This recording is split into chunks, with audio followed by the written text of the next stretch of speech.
Welcome to NVoke. Today our show is about marriage. What does love have to do with it? And we'll go ahead and introduce yourself, Cole. Hi, my name is Cole Reed, and I am the co-owner of Greenhouse Phoenix. We are located at 222 East Roosevelt, and we are gallery, industrial salvage, and vintage boutique. Welcome. And I'm Leonardo, owner of Universal Furnishings and Offerings, UFO. We promote the concept Recyclitude. From London, we have Simon. Hello everybody, my name is Simon. I'm 18 years old and I'm living in Germany at the moment, but I'm moving to London in 4 weeks in order to do an internship as a fashion assistant at Pirates London. And I got a fashion blog, so I can always talk about the latest trends and what's going on in the fashion world. Yeah. And our next segment, we want to go back to London, and let's ask Simon what he's seeing in London or Germany. I believe he's in Germany right now. He's in Germany. And he's going to tell us a little bit about what he sees in Germany that's actually fashionable. Yeah, hi. I see lots of things going on this summer because last summer I saw a lot of things about color and a lot of people wearing different neon tops and stuff, and I think actually this summer goes very in the white or black, gray area or section. So a lot of people are wearing completely white things, and I really enjoy it because if you do, especially in the blogging world, we take a lot of photos and take a lot of pictures in different areas. And when you wear something completely white, then the focus gets on the whole image or on the whole photograph.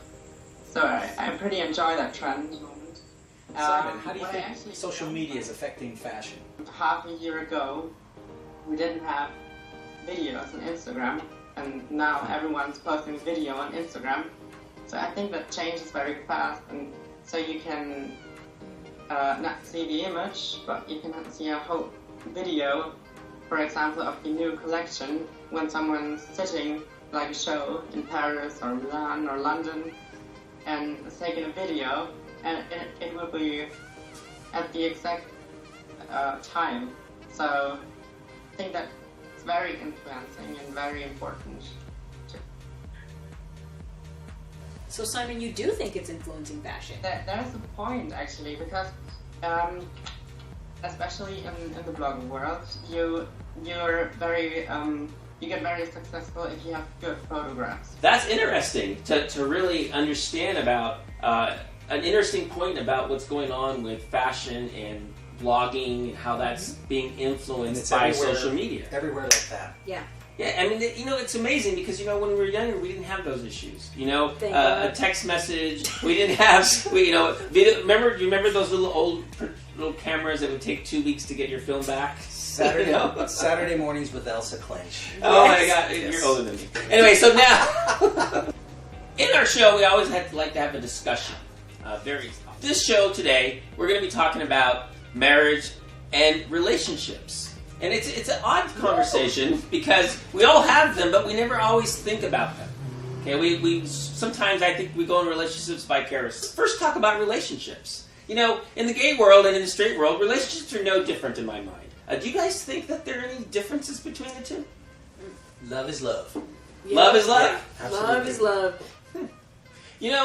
One of the things I think about in relationships when I'm engaged in relationships is to understand certain aspects of the relationship that make it strong. And I kind of make little categories. One of the things I think about is a good relationship, you need to spend time with each other and be active in a relationship. What's your guys' thoughts about that aspect of a relationship? How important is it, really?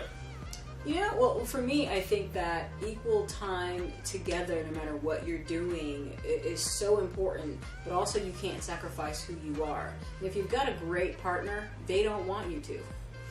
They want you to be the strongest you that you can be, because the better that is, you're bringing that to the table and therefore making the unit even stronger.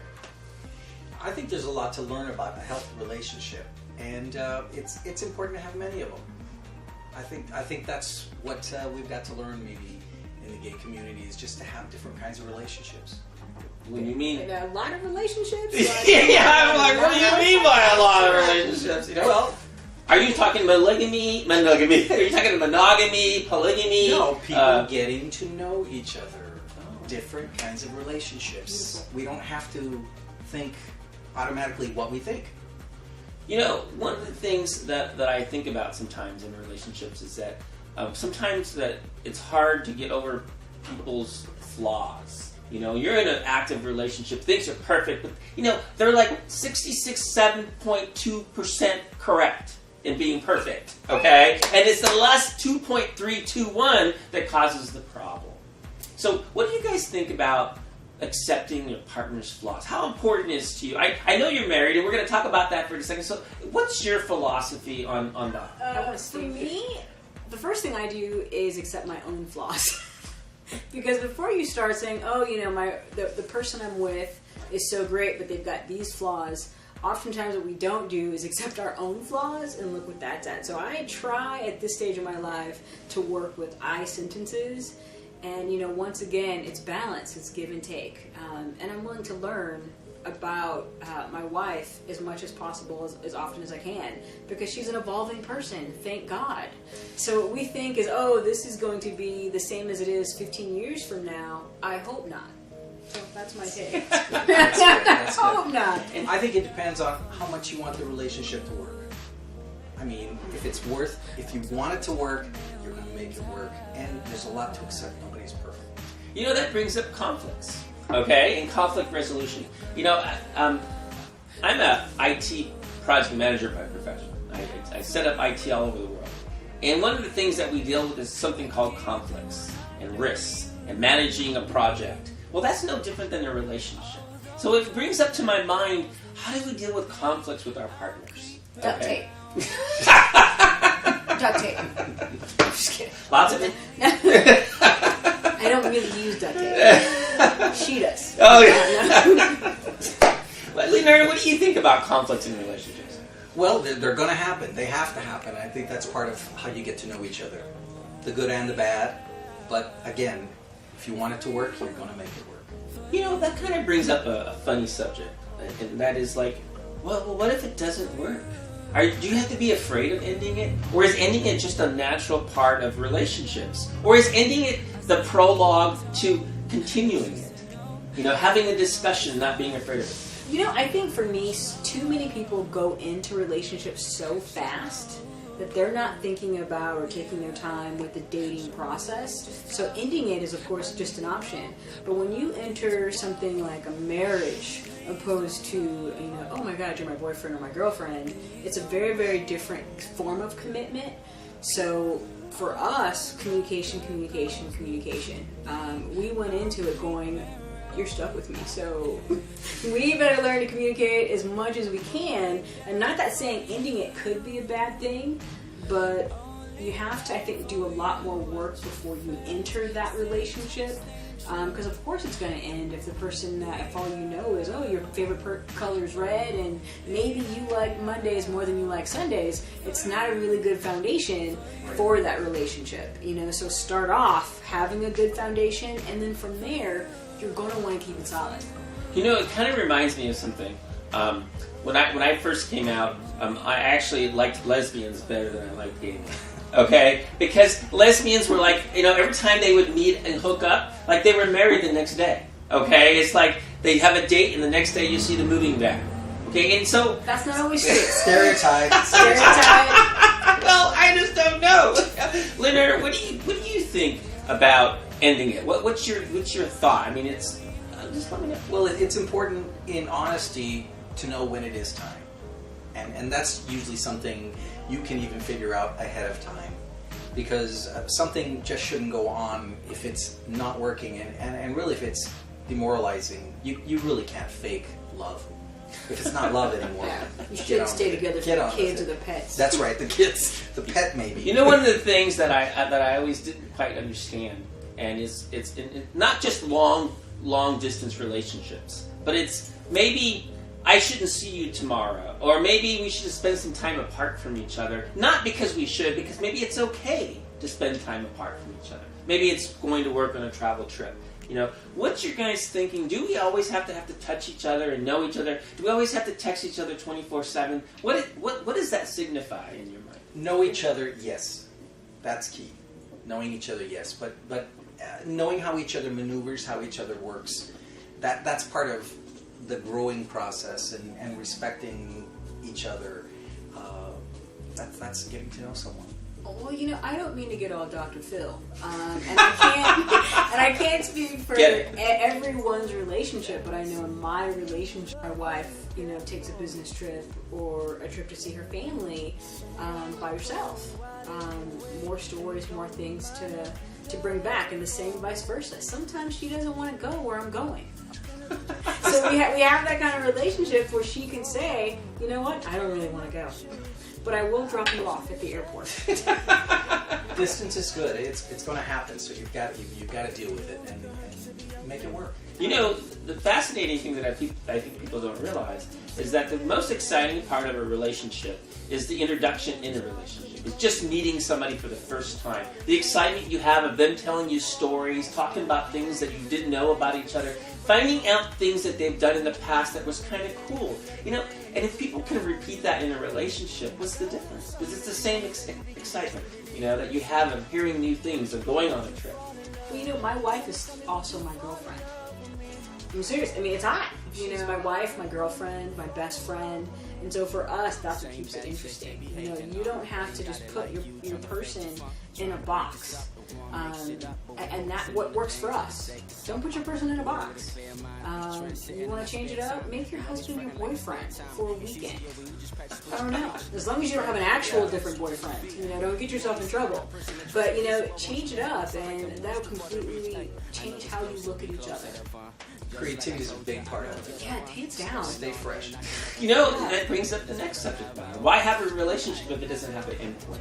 Recently, there's been a lot of legislation that's let some states pass gay marriage, and other states are still progressing, not quite there yet, or maybe have legal things in the court they're trying to work through. But all that's irrelevant to me, because what matters is marriage to me is more of a rite of passage. Society has had it forever, and its rite of passages are a way in which a group socializes. And I think that my struggle been with marriage is that we've had no identification. For example, now that we have marriage in some states, I find myself saying, "Hey, I'm a bachelor." I've embraced it. I'm a bachelor with now. pride. because now I can actually get married, because in the past I couldn't. So, what's your thoughts and ideas about that? Before we get on that subject matter, I think it's really important that since we're talking about marriage, that we bring another party. Where's your wife? Well, my beautiful wife is actually behind the camera right now. Very, very beautiful. Yes.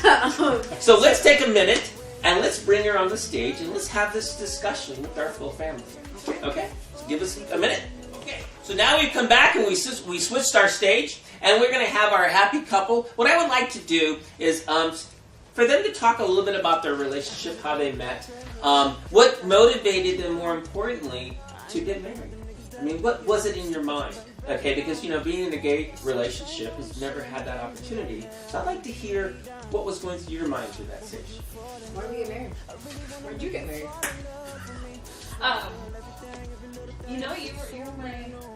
You were my one, and I was going to live my life with you.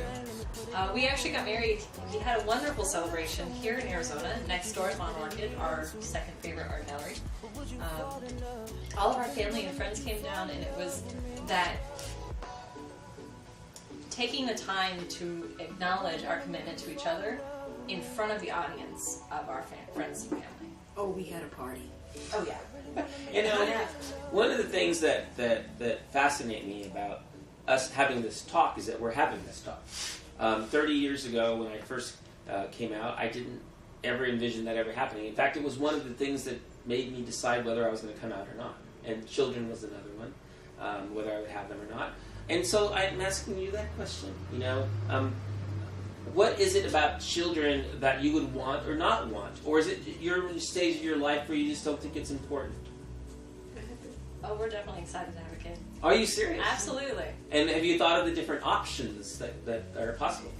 There are a lot of hoops to jump through, and we got to work the system both legally and physically, but it's worth every minute. And penny. And penny. That's exciting. That's exciting. You know, Leonardo actually has a story about this that I happen to know personally. So why don't you tell us your story regarding marriage and alternative... A niece who they're planning a baby on actually in September. I think they're going to be having a baby, and her partner will be surrogate mother. So Congratulations. all that she's been through will be worth the effort. I'm sure. I mean, it's time is pressing, and they're very excited about it, and it's a new life and new possibilities, which is always wonderful. Right, so you're a gay uncle, and basically, what did you know about that process they have to go through? I mean, you know, obviously in heterosexual relationships, you don't have this formality. Okay, you just go do it. Okay, and if you're lucky, you get it. Okay, and you get something else too. Okay, so but in the homosexual world, you don't quite have this. You have to go through these formalities. So what do you know from your perspective? Actually, from my perspective, I don't know a whole lot other than I know that she's been through a lot of suffering, and that it's exciting to think that she's going to have the child she's always wanted, and I think deserves.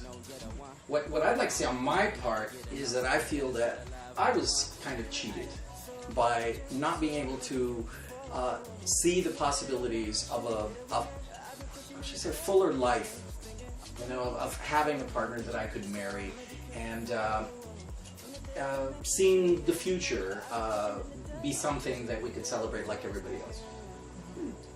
You know, there are more opportunities. I know, in fact, I have a young man that I helped in his younger raise, and now he's in his 30s, and he's married, and he has 2 children now, all adopted, and it's pretty exciting. But he lives in a very progressive city, Portland, and so it's a little bit different. Maybe sometime we'll bring him on board to meet them, because they're actually a pretty fascinating family. It's all changing. You know, earlier today we were kind of getting set up for the show, and I heard you have a discussion with Leonardo regarding the Rite of Passages in marriage. And what was that dialogue about? Do you remember what was that? I mean, I actually kind of liked it. I heard it through, I was rushing around like a little rabbit.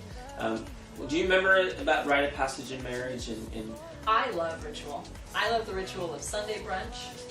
I love the ritual of graduation from whatever, high school, college. And I love the ritual of marriage and the rite of passage that brings about.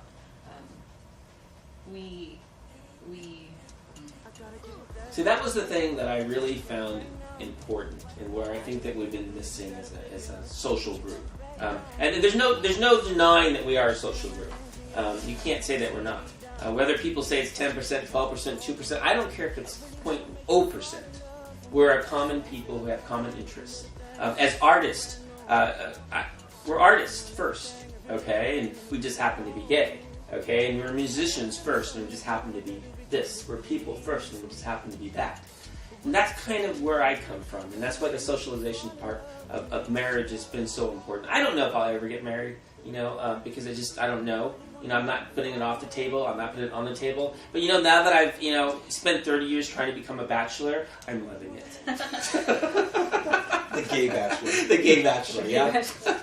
Okay, so now they're back on the camera where she needs to be helping us and get her working for us. And we're going to get back and we're going to reset the set and we're going to get Leonardo giving us the word for the day. Awesome. And welcome back. Now, we're going to get to our most favorite part, at least I am, because I love words, okay? And Leonardo's going to introduce us to the word of the day. The word of the day is person oddities. We all know of personalities, but I also say we have person oddities. And it goes along with the idea of accepting the whole person. And as we say, everybody's different, but we're all the same. So it's accepting everything. We're all unique, and we shouldn't be otherwise. So person oddities. That's right. Are you calling me odd? Perspective is everything. I am odd, is everything. so I'm not working about it. I'll talk to Dana about that. Person oddities. All right. So Now let's move on to our next segment. The segment I like the most, actually. It is my most fun. And it's where we can actually express our creativity, whether it's our creativity or it's creativity from something that we've seen in art, fashion, style, whatever you like. Which is what is hot. Woo! Okay, now, I have a special surprise for you this time. I have a friend from, he's a, how do you say it? He's a punk rocker. He's a very attractive Sid Vicious punk rocker, and so I'm not saying that I'm influenced by his beauty or anything. I'm just saying that he has great tattoos. Okay. But he has great art. He actually...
What do you guys think about that? It's pretty cool, huh? Awesome, man. Yeah. So, tell us what's up. Well, it's not very obvious, but I think listening is hot. It's obvious. It's not as easy as you think it is, but it's quite valuable. I think it has, there's many aspects of learning to be a good listener, and that can come in handy in the relationship area we were talking about. Very good point. It's hot at my house. It works. And Cole, what do you have what's hot this week? You know, I always like to pick an artist, someone who completely is amazing.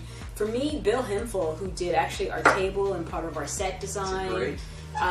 He's what's hot for me right now. And the other thing that I think is hot is change. And we're in a time that we need to think about that. So I just wanted to put out there, you must be the change you wish to see in the world. Absolutely. And that's what's hot for me. Oh, amen. That's a good one. Okay, so let's ask Simon what's hot. I think at the moment festivals are hot. Like when you go on Twitter or Facebook, you see a lot of people posting about festivals or what they're doing during the summer. And I think music is very important during the summer, and a lot of people are into those electro or techno house music style at the moment, because you get a lot of good artists, but the remix, when you hear it with your friends in the club or something like that. Whoa! What happened to our time? Oh my gosh, that went by pretty fast. Marriage is a pretty involved discussion. Yes, it is. Okay, so that's the end of our show today. But we actually even haven't had a discussion about next week's show. But we'll do that. Next week we're going to cover something I know is exciting. And so I'm going to say goodbye for now. And I want to remind everybody to invoke your inner talents to do amazing things. Because you know what? Talk is cheap. Action is real. So that's my closing remarks. And let's have Simon say his closing remarks. Then I want to hear your guys' closing remarks. Okay, everybody. So thanks for watching this. I'm very honored actually to be part of this show, and I hope you will have a look at my blog, maybe to follow the latest trends, and soon from London. So see you next time, and enjoy your time. And for me, I want you to invoke the beauty of your love around the world. You know, I know that sounds so silly, but don't wait until, you know, someone is ill or passing. You know, really let them know how you're feeling right now. So for me, this week and every week, invoke your love. I say invoke your passion. I said listening was hot, so is telling your story. Yeah. Oh, It's powerful and it encourages people to tell theirs, and we all get to be real. All right, then. Nice to see everybody. See you next week. See you next week.